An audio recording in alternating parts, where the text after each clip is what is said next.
Hey everybody, I'm Tom Basso, and welcome to Week in Review, where we take a look at all the different things that we put out over the past week, give you short summaries of them, and then you can click on the link in the description of this video if you want to see the whole thing.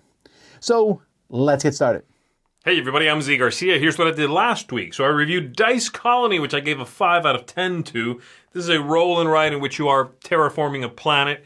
You are grouping symbols together. You are doing a little bit of sort of bag management in which you, when you pull dice and roll them, and then everybody picks one of those, you as the one who rolled gets to remove one of those.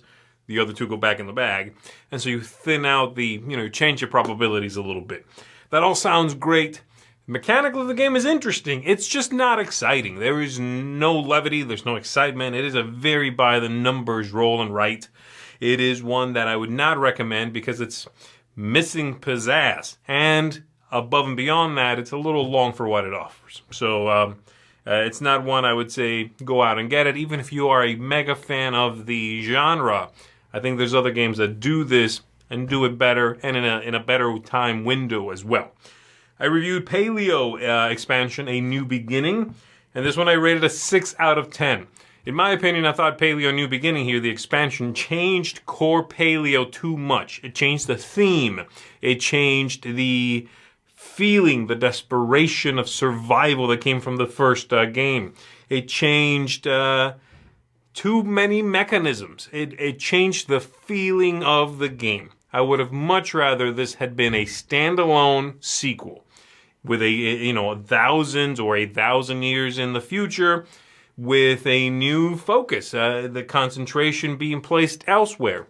But it changes the flavor of the thing I really enjoyed. When I was hoping for more of that with a slight tweak, this is too much of a tweak. This ended up being not something I enjoyed because it wasn't the same game ultimately. So that's how I feel about that. And then lastly, I reviewed an expansion to Neuroshima Hex. This is the latest expansion. It's Pirates. And this is a fantastic expansion. I rated a 9 out of 10.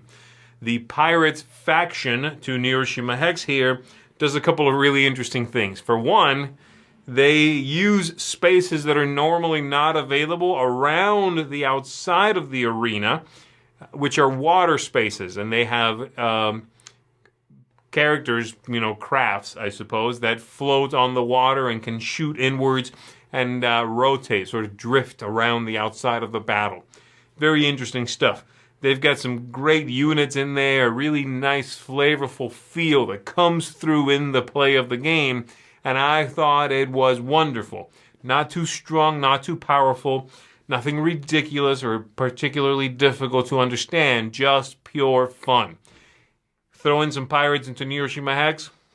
I'm not sure I thought this would be a good fit, but you know what? It ends up being fantastic and just a blast to play. So, Pirates, 9 out of 10. And that's it for me, everybody. My name is Z Garcia. I'll see you on the next one. Hey everyone, it's Liz Broccolini. This week I reviewed 2 games. That first one was Verdant.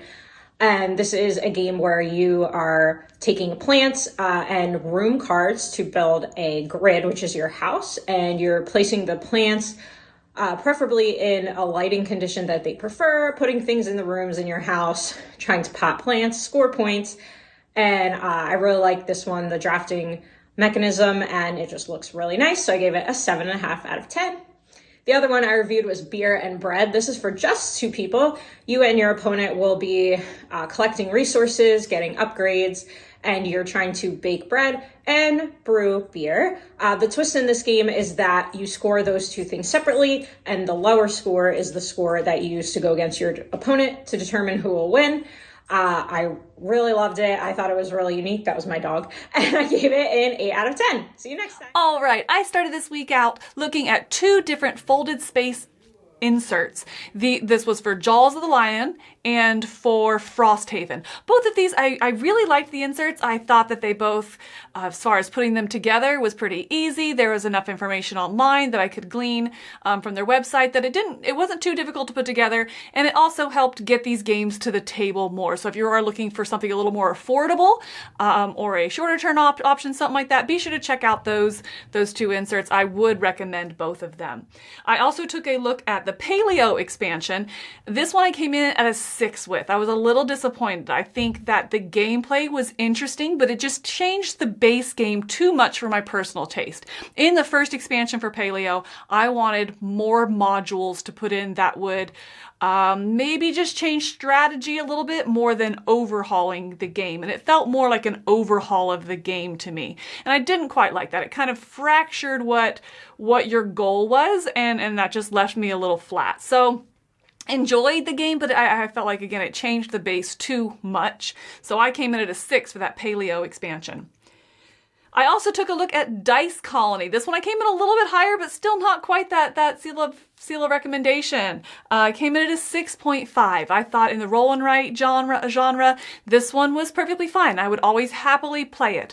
I did feel that it had enough decision space in what you wanted to do and kind of split your focus, but I felt ultimately it wasn't interesting enough to have me going back to it. So I wouldn't recommend it to somebody, but if they wanted to play it and they really liked this game, I would enjoy it. I had a good time. It overstays its welcome a little bit, but to sit down and play once with someone who really loves the game, I'd be there. So Dice Colony was a 6.5 for me. That's it for this week. Let's keep it going. Hey there, Dice Tower family. I am Jeff, your tabletop tech, and this week I took a look at Thunder Rolls. This is by Richard Launius and produced by Mr. B Games, and yeah, I didn't really care for this one. There is a lot going on in this box. None of it really clicked for me. It didn't really feel like much of a racing game. I think this game has a brand new hot competitor that will unfortunately relegate this game to the realm of obscurity. But to see more of my thoughts, be sure to check out my review here in the channel. That's it for me. Cheers. Hey there everybody, it's Mike DeLisio, and this week I only reviewed one game, and it was an expansion. This was an expansion for Paleo, A New Beginning.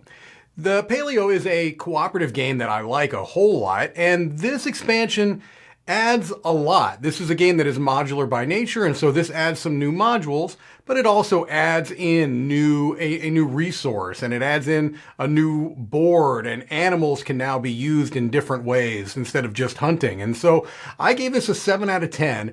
I do like the expansion, but I feel like it is not an expansion that I would recommend to people that are new to the game of Paleo. Even if they've played it a couple of times, I think this is really something for people that want a slightly different experience. Maybe the focus is a little bit different than it is in base Paleo, but if you've played through Paleo a lot and like what it has to offer, I think this expansion is something that will add some new freshness to the game for you. And then I also did another episode of my Delisio Factor, where I play solo games live on a live stream. This week I did Cora Quest, and I did the special Dice Tower promotional scenario called The Trouble with Trilby. So if you're interested in checking that out, you can see that on the channel as well. All right, well, that's it for me this week. Let's keep it moving. Okay, for me, I reviewed a bunch of games that I played so you don't have to. I think 6 games. So I took a look at 6 different games and I gave them rankings of 5 or less. I also took a look at Rock, Paper Heroes, which is a Rock, Paper, Scissors variant, which is based on Rock, Paper, Wizard, which is a game I like. Rock, Paper Heroes, though, with the X-Men, a little messy, too much stuff, too chaotic. I gave it a 5 out of 10. Tatsu is a trick-taking game in which you can play your cards or you can force your opponent to play your cards. It's a weird game, but I liked it. 7 out of 10. Chicken versus Hot Dog. This is a flip the bottle game with a rubber chicken and a rubber hot dog. Sounds ridiculous. It is, but kids are going to like it. 7 out of 10. Spintronics. Oh, so cool. Spintronics, made by the same people who made Turing Tumble. It's basically you're this machine and you're putting it down and gears are turning and connecting things. Really awesome. It's a puzzle game / device to fool around with. Really cool. 8.5. Chris and I took a look at the new Dominion expansion, Dominion Plunder. It is amazing. Lots of money, lots of duration cards, and loot. 10 out of 10. I also took a look at a bunch of the expansions for Massive Darkness. I took a look at the new Frosthaven insert with Camilla. We did a tour of our studio here so you can see what it looks like. I did At the Table with Eric and Kirk Hamilton. We played Marvel United live. We did our top 10 anticipated game of the year. And of course, we did all our regular shows. So lots of different things happening. A lot of our live shows are going to be out this week because the Dice Tower Cruise is happening, but we're going to be back and we have lots of videos that we posted ahead this week. I want to encourage you to check out the Dice Tower Kickstarter at dicetowerkickstarter.com. If you like our stuff, consider backing us so we can give you another year of content. Thanks so much for watching, though. This has been Week in Review. I'm Tom Vassell. We'll see you next time.